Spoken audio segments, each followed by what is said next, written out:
There is a darkness in you, a part you hide, a voice you silence. It's the anger you deny, the envy you shame, the fear you bury under a smile. Carl Jung called it the shadow, not evil, not weakness, but everything you refuse to see in yourself. And here's the paradox. Until you make the unconscious conscious, it will direct your life, and you will call it fate. We think we're in control, but it's often our rejected selves pulling the strings. Healing doesn't begin with light. It begins with courage, the courage to look into the dark and not flinch. You were born whole, a full spectrum of potential, but the world taught you to split. Be polite, be strong, be good. And so you learned to wear a mask and hide what didn't fit the image. The anger, pushed down. The fear, covered with a smile. The desire, denied and forgotten. That hidden self didn't vanish. It became your shadow. The parts of you that were shamed, denied, or abandoned. Not bad, just unloved, ignored, buried beneath should and must, and not allowed.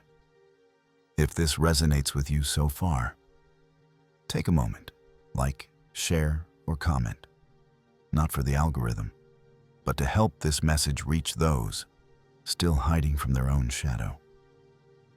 Jung saw the shadow not as a monster to destroy, but as a teacher, a mirror showing us who we really are when we stop pretending. He wrote, "The shadow is 90% pure gold, because within your darkness lies your buried strength, your vitality, your authenticity. To meet your shadow is not to fall into chaos, but to finally become whole. The real you is not just light. It's the dance between light and dark.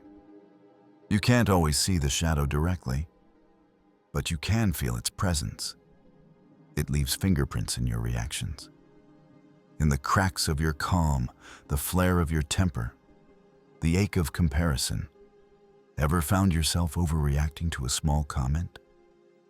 A look, a word, and suddenly you're on fire inside. That's not just them. That's your shadow, knocking on the walls of your persona. You judge others, not because they're wrong, but because something in them reflects what you've buried in yourself. The traits you reject in others often hold the mirror to the parts you refuse to meet within. That's projection. One of the shadow's oldest tricks. We throw our discomfort outward, because turning inward would mean touching the wound. Perfectionism, endless self-doubt, avoiding silence, rushing from one distraction to another. These aren't random habits. They're symptoms of the conflict between who you are and who you think you should be. You chase validation, but fear vulnerability. You crave love, but armor yourself with control. You long for peace, but run from the stillness that would bring it. Because in stillness, the shadow comes close, and facing it means letting go of the mask. But the shadow isn't here to destroy you. It's not your enemy. It's the forgotten child, the voice in the basement, the part of you waiting patiently to be seen. And healing begins the moment you stop running. We were never meant to erase the shadow. We were meant to integrate it. The world tells you, be positive. Think happy thoughts. Don't feel anger, fear, jealousy. But what if those feelings aren't enemies? What if they're messengers? Suppression is not strength. It's self-abandonment dressed as discipline. When you shove parts of yourself into the basement, they don't die. They get louder. They sabotage your relationships. They poison your peace. They leak out in sarcasm, in self-harm, in shame. Jung didn't tell us to fix the shadow. He told us to befriend it. Because wholeness isn't about being light all the time. It's about standing at the center, between your darkness and your light, and saying, all of this is me. You are capable of rage, but also compassion.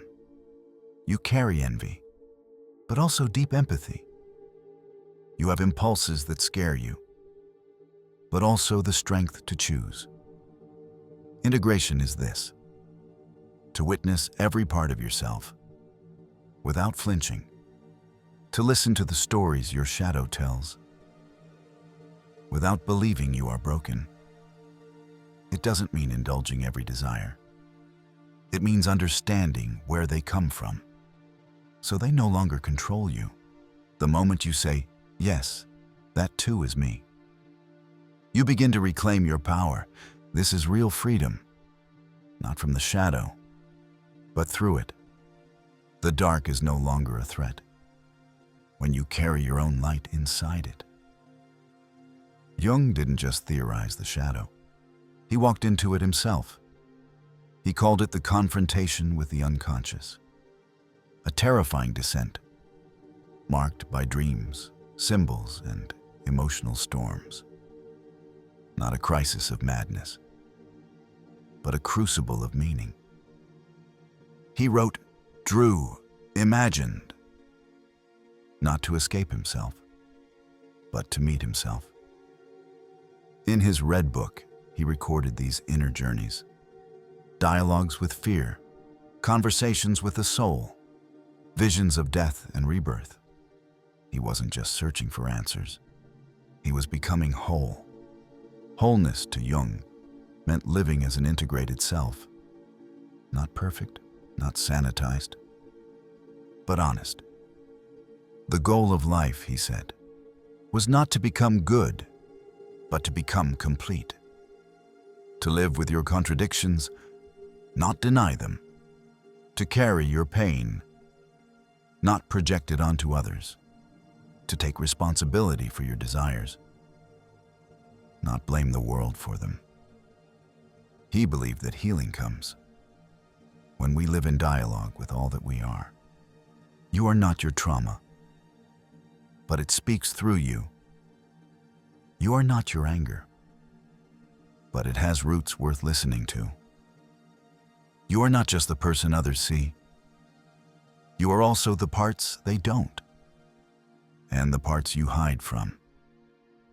Jung's message wasn't comfortable, but it was liberating. The soul, he taught, does not want perfection. It wants truth, and truth begins the moment you stop pretending.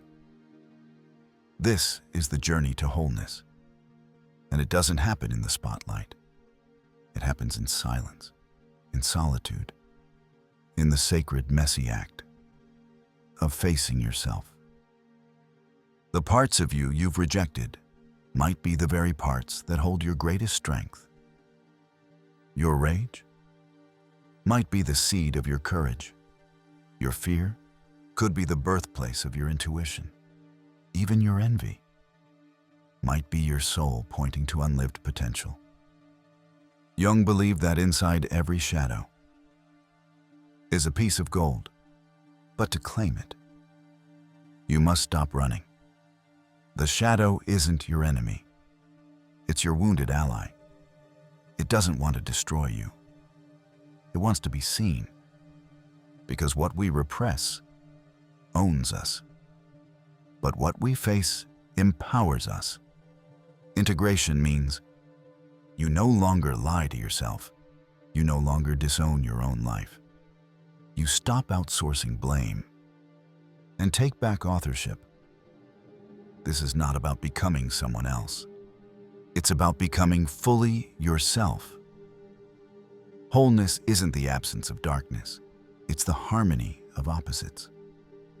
The ability to hold love and grief in the same breath. to feel rage and choose compassion anyway, to stumble and still rise with integrity. Jung said, "I'd rather be whole than good," because goodness without self-awareness is fragile. But wholeness, that's unbreakable. When you embrace your shadow, you stop fearing who you are. And when you stop fearing who you are, the world loses its power to control you. This is what real strength looks like. Not dominance, not perfection, but integration. And in that integration, you become dangerous.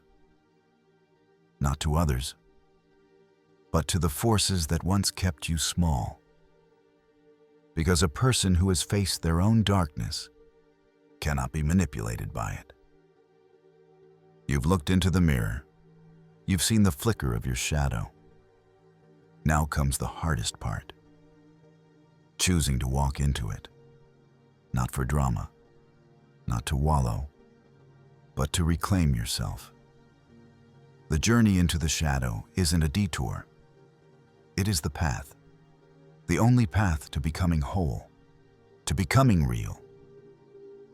We live in a world of masks, polished images, curated perfection, people chasing light, but terrified of depth. But wholeness isn't found in the light alone. It's found where the light meets the dark, where your broken pieces are no longer shame, but story, but strength. Carl Jung didn't offer comfort. He offered truth, and the truth is, no one can walk this path for you. But if you dare to face yourself, truly, fully, honestly, you'll find something deeper than peace. You'll find freedom. Freedom from pretending. Freedom from approval. Freedom from the noise of a world that never taught you how to be yourself. So pause. Look inward. What part of you have you abandoned? Pick it up. Walk with it. Not as your weakness, but as your guide. Because when you stop running, you start remembering.